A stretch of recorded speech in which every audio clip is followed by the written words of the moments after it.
Prime Minister Narendra Modi na ngasi Bihargi Bhagalpurda PM Kishan scheme gi 19 installment launch tawriba asigi sarukama oina Krishi Vigyan Kendra Thoubal nasu webcast ki khuthangda saruk yabaga loinana farmers singna puthokjaba organic amadi natural farming gi oiba potlam kaya utpa Kishan Mela gi Thouram ama KVK Thoubal gi complex ta Pangthokkhre Thouram aduda Khangabok part 1 gi ward number 6 ki ward member and Kabita Devi Department of Agriculture Government of Manipur gi Deputy Director AK Chitaranjan amadi TH Joy Prakash na Presidium member singoina sarukya ki Thouram gi sarukama oina 19 installment gi matangda technical session kaya su pangthokhibaga loinana state asigi oina GI Tech Tauraba KVK Thoubal gi makhada laiba Kaksing district ki one district one product oiriba chakhau koba potsak Mela aduda utkhi Thouram aduga mari lainana Deputy Director AK Chitaranjan na Fongdorakhibada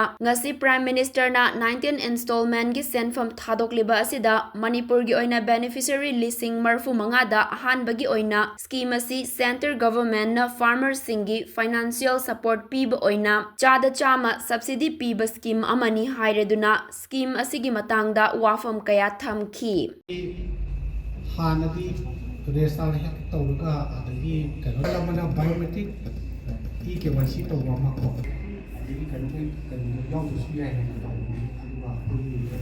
around 17,000 nasi di function nasi akoi Pradhan Mantri Kisi Sanmanadi Yojana Sanmanadi kai kuna ba utha hai adugi 19 suba 19 lakh suba installment na thai ko mai se adug nasi si 19 suba installment gi paisa thadok kataba numit ama oiba aduna mana adagi voter amana maga Manipuri farmer 85,000 akoi nasi gi state ta semaki di 1 lakh 28 farmer oigadabni 1 lakh 28 farmer oigadab sidaisa akoi around 17,000 kumbadi akoi kanogi verification lo hoktabagi nasi paisa di phangoi to hai hansi adu verification lo phangni akoi Pradhan Mantri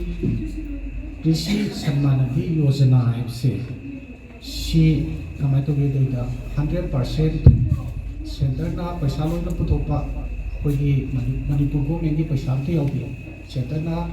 100% paisa lo na puthoga adu bakpi bani kari tawna bakpi ni noi de akoi lairiba farmers sing si financial support pina bane mana adi marum rang bai badi khangti adagi imunggi awaba adagi kaigumba hek